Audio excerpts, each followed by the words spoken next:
PRP 치료의 가장 큰 장점을 하나 뽑으라고 하면은 통증만 가라앉히거나 단순하게 염증만 가라앉힌다는 효과가 아니라 조직을 재생을 해서 근본적인 치료가 가능하다는 장점이 있습니다. 하지만 그에 못지않게 단점도 있습니다.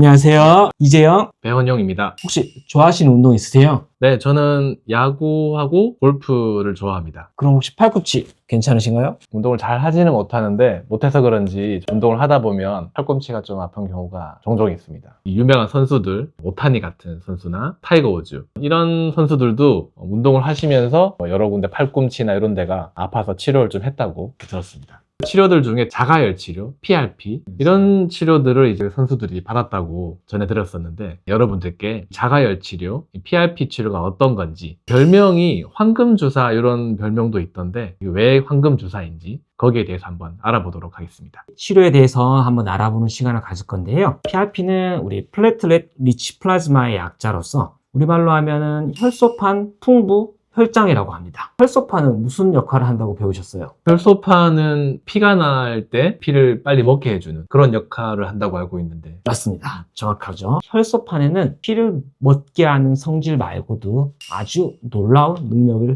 가지고 있습니다. 혈소판 안에는 인체 조직을 재생하는 성분들이 포함되어 있습니다. 혈소판 성분만 농축시켜서 염증으로 손상된 조직에 직접적으로 투여하는 방식을 자가열 치료, 흔히 말하는 PRP 치료라고 합니다. 네. 자가혈이라고 하면 제 피를 뽑아서 치료를 하게 되는 건가요? 정확합니다. 본인 혈액을 이용한 치료이고요. 치료 과정은 그렇게 복잡하지는 않습니다. 본인의 혈액을 약 한 15cc 가량 뽑습니다. 체열을 하고 나서 환자 혈액을 원심 분리기를 통해서 추출을 하죠. 보시는 바와 같이 15cc 가량의 혈액에서 1cc 가량의 혈소판만 농축된 혈액이 만들어지게 되죠. 그 부분만 뽑아내서 손상된 조직에 직접적으로 투여를 하게 되는 방식입니다. 시술 시간은 원심 분리기를 돌리는 시간까지 포함해서 15분에서 20분 정도 소요가 됩니다. 흔히 이제 별칭으로 황금빛 주사라고 하는 이유가 혈소판만 농축된 혈액의 색깔이 황금빛을 띈다고 해서 황금빛 주사라고 하죠. 그럼 이 PRP 자가열 치료가 어떤 환자분들한테 주로 도움이 될까요? 근골격계 영역에서 쓰이고 있는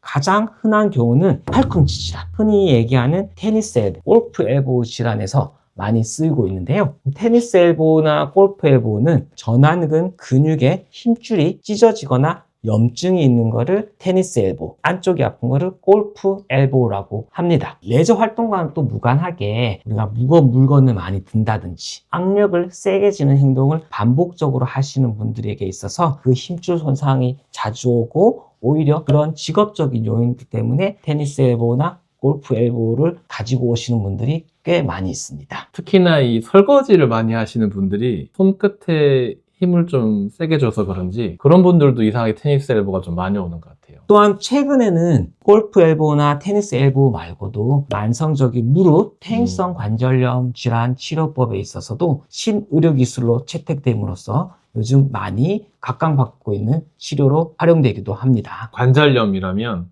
관절 안 좋으신 어른분들이 너무 많은데 수술을 한다고 하면 되게 좀 부담스러워 하시는 경우가 많아요. 어떻게 보면 또 이 PRP 치료가 치료 방법 중 하나가 될 수도 있겠네요. 대처법이 될 수는 있죠. 네. 해외 논문 사례들을 보게 되면은 족저근막염이나 아킬레스 힘줄염이나 어깨 회전근개 파열 환자분에게 있어서도 많이 활용되고 있음을 보고가 되고는 있습니다.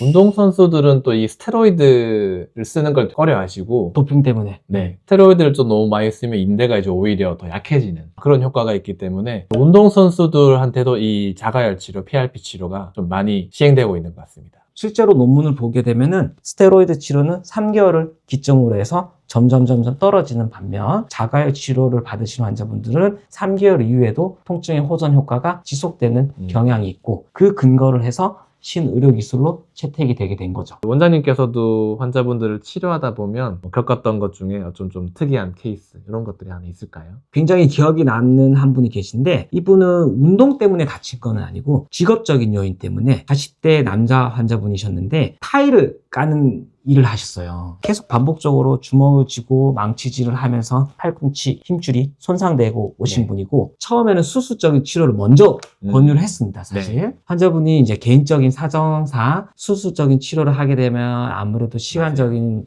소요도 있고 수입적인 측면도 있기 때문에 수술적인 치료를 극도로 거부를 하셨죠. 시간은 좀 오래 걸리지만은 자가열 치료를 한번 해보자고 환자분께 말씀을 드렸었죠. 자가열 치료를 시행을 하고 8개월째까지 현재 재발 없이 잘 진행되고 있고요. 시술 후에 6주째 시행한 초음파 소견상으로는 보시는 바와 같이 찢어진 구멍이 빵 뚫린 힘줄이 많이 재생이 된 것을 관찰할 수 있었습니다. 지금까지 말만 들어서는 이 PRP 치료가 이제 너무 좋은 치료고, 그런데 좋은 점만 있는 건 또 아니니까 네, 맞습니다. 좀 한계점이라든지 이런 게 또 있지 않을까요? PRP 치료의 가장 큰 장점을 하나 뽑으라고 하면은 통증만 가라앉히거나 단순하게 염증만 가라앉힌다는 효과가 아니라 조직을 재생을 해서 근본적인 치료가 가능하다는 장점이 있습니다. 하지만 그에 못지않게 단점도 있습니다. 치료 통증이 제법 있다는 점이죠. 그리고 스테로이드처럼 단기간의 효과는 그다지 크진 않고 점진적으로 쌓여야 되고, 조직이 재생이 되기까지는 이론적으로 볼 때 시술하고 나서 4에서 6주 후에 조직이 재생되는 효과가 있기 때문에 운동 정도도 4에서 6주 후에 점진적으로 좋아질 수 있다는 단점이 있습니다. 조직을 재생하는 그 원리 자체가 염증이 난 곳에 일부 염증을 조금 더 생길 수 있는 치료이기 때문에 치료 직후에 치료 통증이 꽤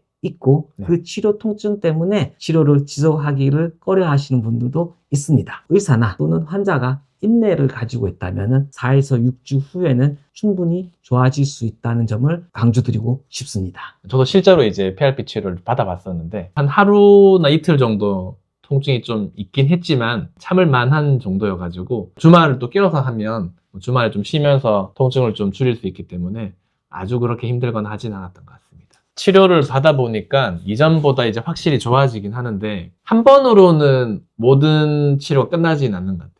지금 저는 한 번 정도 치료를 받았는데 기존보다 한 30% 정도? 그 정도 통증 개선이 있는 것 같고, 한 80% 이상 통증이 좋아지려면 4, 5회 정도는 좀 반복적인 치료가 좀 필요한 것 같습니다. 저는 개인적으로 바람이 있다면 족저근막염이나 또는 아킬레스 힘줄염이나 손목 터널 증후군에서도 많이 쓰이고 있습니다. 실제로 현재는 이제 국내 허가된 것은 팔꿈치 질환과 무릎 관절염 치료, 회전근개 수술할 시에 쓸 수 있는 것 좀 제한적이기 때문에 조금은 더 활용폭을 좀 넓힐 수 있게끔 법적인 제도가 좀 풀어졌으면 하는 게 제 바람입니다. 이 PRP 치료는 제가 직접 받기도 했고 제가 좋아하는 치료이기 때문에 이 환자분들이 이 영상을 보시고 자기한테 필요할 것 같다 하면 근처에 병원에 방문하셔가지고 각각 상담을 한번 받아보시는 것도 좋을 것 같습니다. 아무쪼록 다치지 않는 게 제일 중요한 것 같습니다. 통증이 없는 게 제일 중요하죠. 오늘 영상이 도움이 되셨다면 구독, 좋아요, 알림 설정 부탁드리겠습니다. 감사합니다.